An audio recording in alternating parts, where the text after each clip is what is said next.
ప్రభు అయినటువంటి యేసుక్రీస్తు వారు 3 రోజులు సమాధిలో ఉన్నారు. సైనికులు కావలు కాస్తా ఉన్నారు, వారు మెలకుగొట్టు కావలు కాస్తా ఉన్నారు. శుక్రవారం రాత్రిగా తినిసిపోయింది. ఆ ప్రాంతంలో ఆయన సమాధి చేస్తే శిలువ మీద నుంచి దించి, అలాగే శనివారం పగలు గడిచిపోయింది. ఆదివారం ఇంకా తెల్లవారుతూ ఉండగా ఏమండి దేవదూత వచ్చిందంట. ఆ ప్రకాశమైనటువంటి దేవదూత అక్కడికి ప్రత్యక్షమయ్యేసరికి ఆ వెలుగును చూసి వీళ్ళు తట్టుకోలేక దెమ్మ తిరిగి పడిపోయారు ఒక్కొక్కడే. కదా ఆ దేవదూత ఏం చేసింది? రాయిని పొర్లించింది. ఇప్పుడు తాను చెప్పినట్టుగానే యేసు ప్రభు వారు మరణాన్ని జయించి తిరిగి లేచారు. హల్లెలూయా! చప్పట్లతో గట్టిగా హల్లెలూయా! దేవునికి స్తోత్రం.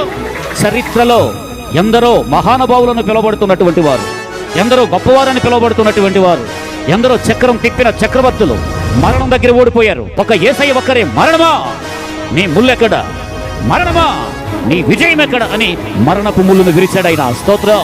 4 సువార్థికులు కూడా రాసింది ఏంటంటే ఆయన ఇక్కడ లేడు, ఆయన లేచాడు.